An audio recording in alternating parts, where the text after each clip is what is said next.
Lucian pick into a Yves, that has been quote-unquote the theoretical counter. Angela, no. Support v support. I feel like this last pick might not necessarily matter. Because looking at Rrq's composition, it's push and pull, right? It's all Ruby. I think they need a stronger initiation tool, but then most of them have already been banned. So you don't have Is it a Rrq? Yeah, there you go. All right. Yeah, so it ends up Saint Lucas decided instead of going for a full dive composition, tell you what, let's just change it back up. We're also going to play the push and pull. So this game is going to be very adaptable. Both teams are going to be playing a very strategic game of ping pong where they're going to be rallying against each other. And once we get into the late game, that's when we see the very big smashes where Phoveus comes in, Deadly Catch even, and even the RWM. So we need to see that evolution of the ping pong into the tennis and then the tempo breakers. Oh, that's it. Let's see. I think TLID, with that draft, we might see a 1-1. Oh, okay. Okay, bold statement here from the panel, ladies and gentlemen. We're gonna see exactly how this ping pong tennis match proceeds between both of these teams as we throw it over to our casters for game number 2. Game number 2 on the cards. TLID, they have 1 foot in the castle of the kingdom. But now it is the time for the kingdom to once again reinstate their oppression. They're gonna stake their claim to try and get that early game dominance. We were expecting something completely different, man. With the bans showing up earlier, we thought an assassin was gonna show up. But once again, it's a jungle, utility jungle, fighter jungle showdown here. And Fabian and Sysogen both duking it out. But now it's a very different approach. Rrq seem to be doubling down on that early game option. This Irithel is picked, right? And we saw it. Skylar yesterday with the Mathilda and the Irithel playing around. Don't you think it's situational? But before that, the emblems, Rashi. Ooh. Wow, Litho taken by Fabian there. Emblems by Home showing the tenacity for Yehezkiel, respecting the aggression coming in. Dairon with the agility and the Festival of Blood, so he's trying to play that massive frontline role, but ooh, duel. This is the thing, it's still a skill matchup in the bottom lane, man. It's not entirely a win for the Irithel. You do have an advantage, in a way, for poke and wave clear, but Aaron can do what he's doing best, laning. Yeah. Back to my question though. The Irithel Mathilda combo in this scenario, do you like it? I mean, sure, they have a high loss, like a charge at them, and as well as the alpha maybe, but oh, Skylar. Good juke, but damage still. Oh, can't really ignore that. Skylar almost taken down, has to pop in sprint. Sysogen rotating over, has a deadly catch. Witty bit down by the Sharks. Wow, out of nowhere, Sysogen playing it aggressive, matching the alpha, getting the gold buff as well. And on the top side, even with Aran trying to be sneaky, avoid laning, cutting the wave, Dairon actually came in to punish him, kind of equalizing the situation. Looking kind of okay for Rrq, but the big moment is this turtle fight. Can they actually get it done? A lot of zoning tools for Rrq. It's tanky at frontline technically, but Team Liquid has a lot of damage and a lot of true damage at that, and more sustain. Yeah, TLID, they want to contest this turtle. And Yehezkiel already level 4, has the RWM to just push them away. But now Rin's coming in. Crimson Beacon, a flicker backwards as well. Fabian with the Spear of Alpha over Rins. Now the glorious pathway to the back as well. Now he's giving the Infernal Pursuit all the way to Witty. Sysogen able to utilize the distraction to go for it. Rins still able to escape. Witty very low. Dairon on the chase. Infernal Pursuit from Dairon. And he gets the kill down. Aran is next on the chopping block. And it's Rrq with an amazing win in the first turtle fight. They strike hard and the cavalry off their horses. 3 kills in 3 minutes, and they get the turtle as well. We've seen this before, dude. The Sushin, deceptively tanky and doing a lot of damage, a lot of distraction in the early game, diving to the backline. It was looking so weird, so wonky, and we've seen it go wrong before, but it worked out right there, and Dairon on the Phoveus, man, putting it down. Rrq doing a great job utilizing this strong pick that they first picked, but now can they maintain it? Can they find more? And now the Rafaela pick, right, in the hands of Witty. Yesterday, Key picked it up as well. Now it's in the hands of Witty. What are the comparisons you could draw in this composition, at least, to fight off Rrq? Oh, whoa, wait, what? Witty pops the flicker. Okay. Every time I ask a question, something happens, but that is not what I expected. You need a certain ego from Edok to kind of get information, trying to find control. And with that moment, with that exchange of resources, they're gonna go for the third goal. But look at this. Oh, Crimson Beacon, Witty gunned down again. Rins with the Lantern Flare. Aaron gonna enter. Entropy, and now it's gonna be Fabian with the flanks as well. The Spear of Alpha able to find another kill over. It's 2 for 2. Fabian caught in the bad spot. Sutsujin does a bit too much damage. Now Yehezkiel gets Rins, flicker out. And Yehezkiel gets the kill. 3 for 3 at the end of the day. Comfort zone for Rrq. They're able to dive into the tier 2 turret and force a fight into Team Liquid ID's waiting hands. Rrq, is this the lead they're looking for, Arashi? It was looking so good. I thought the tower was definitely gonna fall, but they kind of overextended a bit. Team Liquid ID, the fact that they were able to actually get somewhat of an equal trade there is definitely concerning. But right here, there's so much control over the turtle. You can see Fabian immediately just going for the clear, going for the other resources available on the map. But look at the duo on the top side. Yeah, 1v1. They run with the flicker. That's a mistake. Skylar will capitalize on that mistake. A solo kill. Tyron all alone. Able to flicker out of the Holy Baptism, but you cannot flicker out of the Glorious Pathway. TL will get a trade. What is it with Team Liquid ID and their flickers in game number 2? That was a miscalculation from Matt on Chicky. It certainly came out of nowhere. And looking at the items here, whoa, hang on a minute, 1v1. Deadly catch now, the spear versus the shot, Sutsujin soloed! Fabian getting the shutdown now, giving the Lantern Flare to throw him back around. Fabian traded back again. Wow, that's Sutsujin 3-0 taken out by Fabian though. So they're both having 3 kills, but in theory, Fabian shouldn't be able to win it out there. And from that engagement there, Skylar also wasn't able to get the turrets. So both teams are hanging on to their early game objective very, very well. Yeah, the baptism again whipping this time around. Aaron Chicky has the entropy backwards. Circle Eagle knocking him up. Aaron very low, and now the Lantern Flare on him. Skylar with a heavy crossbow takes them down under the tier 1 up top. The power of the Irithel Matilda combo. This time around, the Crown Prince has company. And even with the Has Cross, there's no need for Skylar to go back. He can stay on the map indefinitely. No mana cost. Now Rrq are using it as pressure. Gonna for sure be able to get the tower on the top side. But even on the bottom side, Sutsujin being very active here. Which one of the team they could actually move towards? No. Ron will have to address the wave created by Sutsujin down bottom, but this just gets scarier for Team Liquid ID.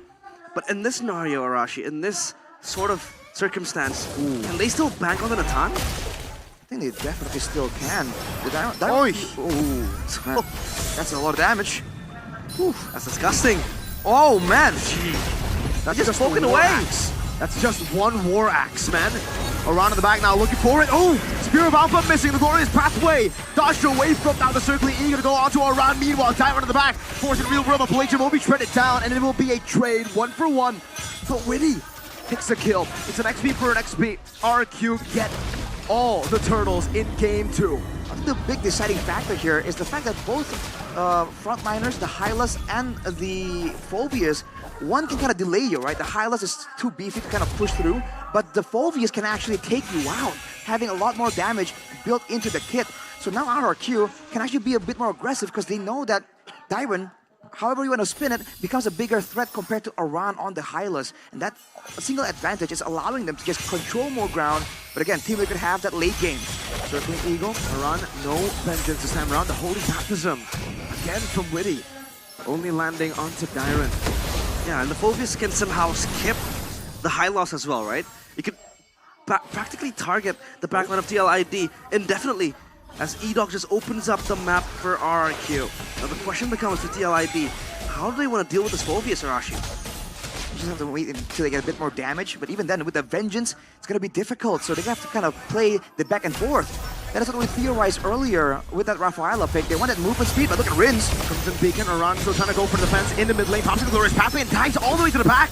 TLID, is this a mistake? The Holy Baptism catches on the Skylar. Oh, Dyron's free hitting.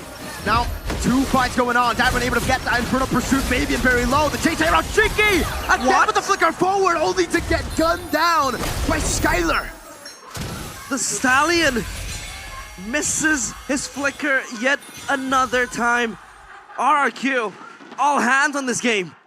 6,000 gold advantage. Is this a mental block you're talking about, Mirko? Playing the Natan against the infamous Natan in the ID.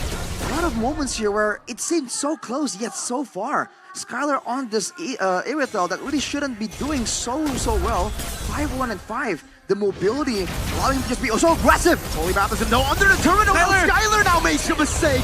Gets caught by the real world manipulation. And TLID, they'll have an advantage. Skylar shut down 20 seconds. And it will be a Lord that is in the Lanadon, up and ready. Mistakes after mistakes, both from the marksmen of their respective teams playing today. Now the Lord, though, they want to blitz it, but I think they're just waiting for Skylar to respawn to get even more source of damage. Oh, that burst, man. Circling Eagle, forcing the vengeance out now. Deadly catch, Witty! Disappears, spins to the back now with the Crimson Beacon. Able to get some damage down as Fabian goes in, gets rid of the back as well. Rrq with the entropy forward. Fabian slices through Dyron. Yes, kill! Gets the kill back, but Jin shoots Aran down. Another 2 for 2. Skylar back online. Heavy crossbow onto Fabian. Will use the spear about defensively, but the circling eagle to the back will be able to find 2. Aaron getting gunned down. The heavy crossbow is too much for Aaron to handle. And the Kingdom again are able to make it work.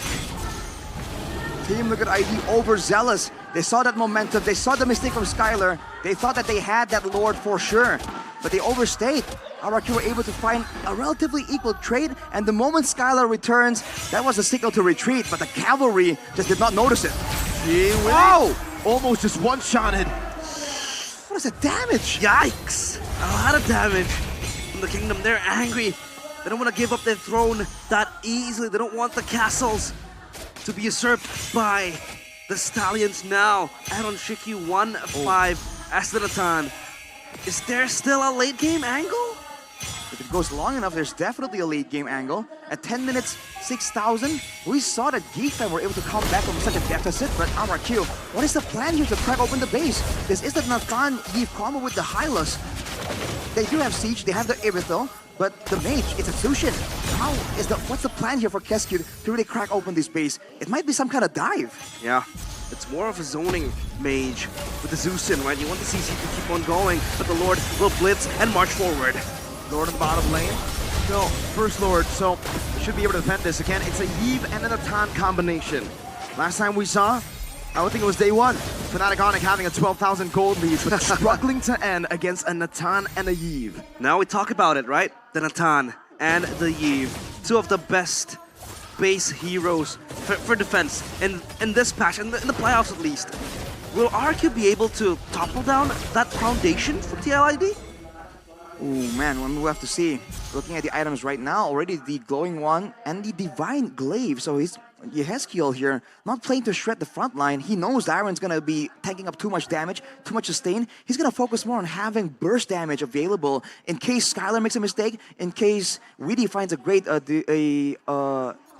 stun onto Skylar. He can just follow up and deal a ton of burst damage. For Rrq, it's only about scaling up here. Holy Crystal almost completed. It's gonna be a massive spike. But the Radiant Armor is completed for Dyron, so again, it's kind of neutralized for a bit. Maybe one more item will be required before Team Liquid ID can really claim to have that shredding potential. Yeah, he has his Holy Crystal ready for Rrq.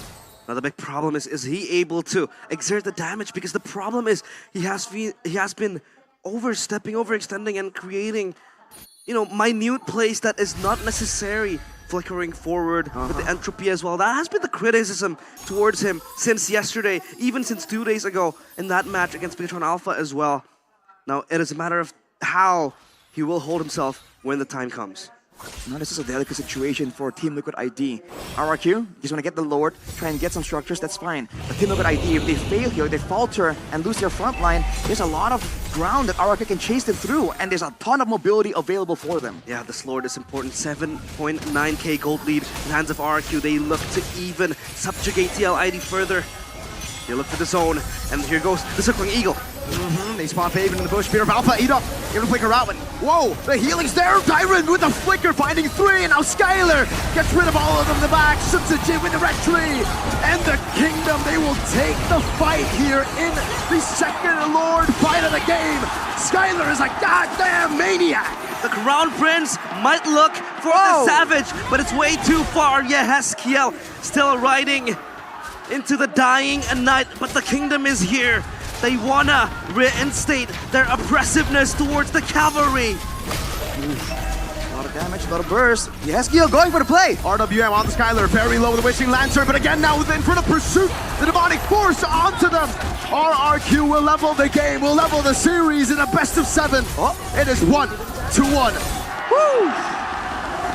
The Kingdom, they will not go down without a fight. 1-1. They equalize the score. TLID, the Revolution